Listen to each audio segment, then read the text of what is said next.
So today I am doing a prompt from Savvy Sexy Socials Veda Prompts. And today's question is, which social media network do you love the most? This is a hard one just to pick just one, so I'm just going to talk about them all, and then we can maybe figure out by the end of the video which one is my favorite. Because each of them seem to fill like a different hole in my life, and I don't use each social media channel the same way. And I found that different social media sites will cater to different needs that I have, and sometimes I just go through phases with them. I will fixate on Facebook for a while and do all of my interacting there, and then one day it'll switch, and then I'll start using Twitter all the time and ignore Facebook. And then every once in a while, I get fed up with both and I'm on YouTube obsessively. And which site I gravitate to depends on what's going on in my life, what's going on in the world, what I'm trying to achieve at that moment, because they're all different and they're not meant to be used the same, and I don't use them the same. I'm going to start off with Facebook. My personal feed on Facebook is kind of a mix of people.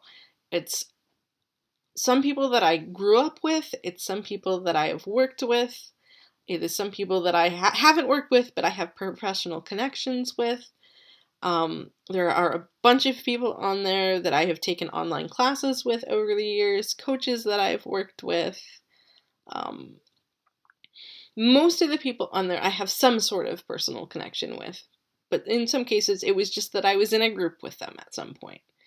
Which is actually my favorite feature of Facebook, is the Facebook groups.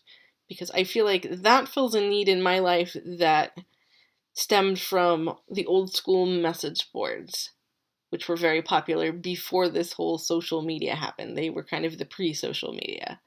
I still wish they were such a big thing because they were so much better than Facebook groups. But it sort of fills the same void. Not to get political in this video, but I experienced a gigantic shift in how I used Facebook around the time of the 2016 election. After the election, most of my friends were very upset and were posting a lot on Facebook about it. They were sharing news articles and opinion pieces and sharing their own opinions, which is wonderful. But as a person who jumps into things very emotions first, being bombarded with everyone's anxieties and opinions was way too much for me to take on.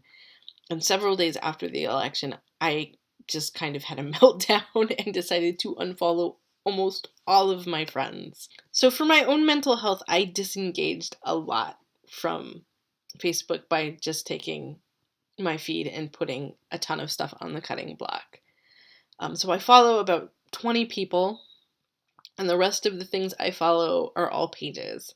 So local restaurants, local businesses, internet businesses, organizations, news organizations. So I have things in my feed that I follow, but most all of it is what people are putting out in a professional capacity rather than a personal capacity. Plus, I'm a part of a ridiculous amount of Facebook groups for my various interests, so I mostly use Facebook for that. And for the most part, I try to share more content and share what I'm doing on Facebook than I do to consume what everybody else is doing. Next up is Twitter, and Twitter is a gigantic free-for-all. I follow about 2,000 people on Twitter, most of which I don't know. About a year ago, Jenny Lawson, otherwise known as the Bloggess, had encouraged all of her followers to follow each other. And because my Twitter had been really stale and I wasn't using it very much, I did that. And now there are like a ton of people I don't know really well that I talk to all the time who are fans of hers. I also participate on a lot of writing chats and creativity chats on Twitter and just talking to people that I don't know about things.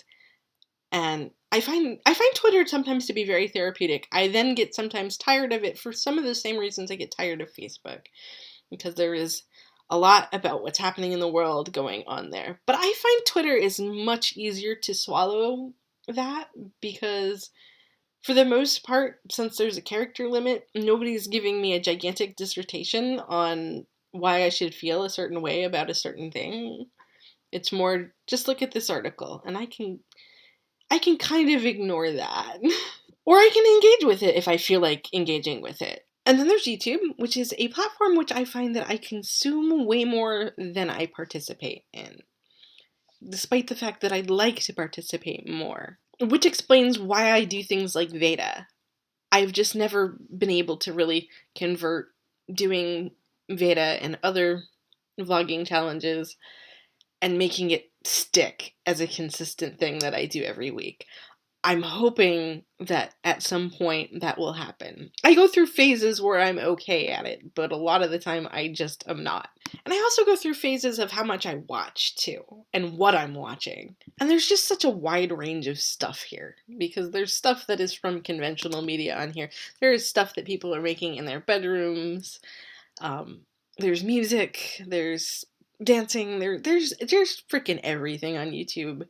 And while most people Netflix and chill, I am the epitome of YouTube and chill, because I literally have an attention span of about 5 minutes. And one of the things I absolutely love about YouTube is you do not have to experience YouTube in a linear way, like at all.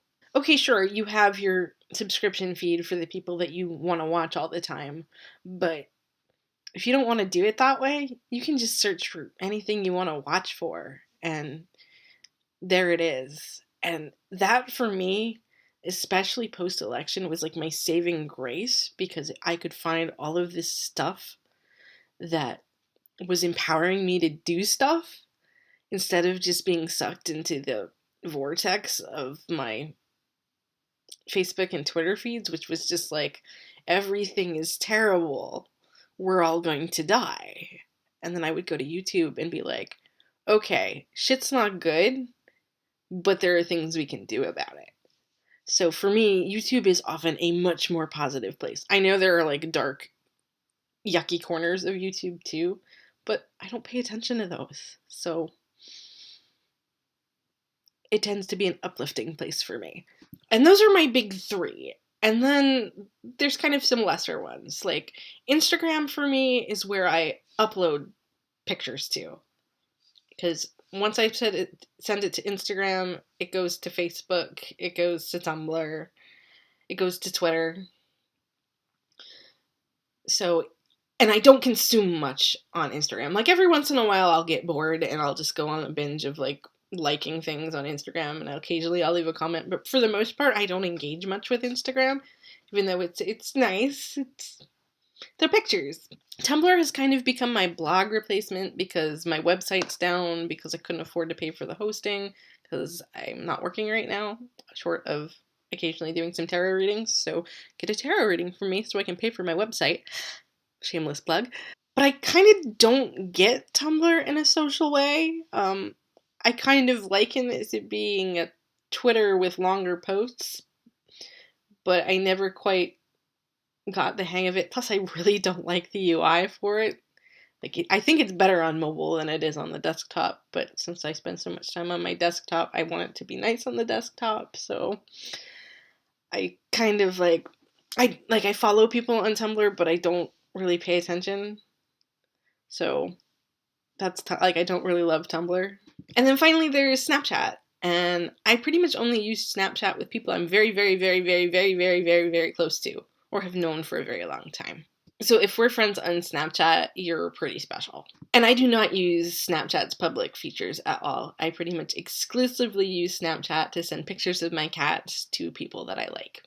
So I think the takeaway from this really long video is this. YouTube is my favorite because it is a challenge to make things for, and it is a pleasure to consume. Followed by Snapchat because it's just fun to say that Snapchat is for pussy pics. And Facebook and Twitter kind of fall somewhere after that, and then Instagram and Tumblr. And I think that was all of them, right? So tell me, friends, how do you interact with social media? What are your favorites? Leave me a comment down below and like and subscribe, and I will see you tomorrow. Love your faces.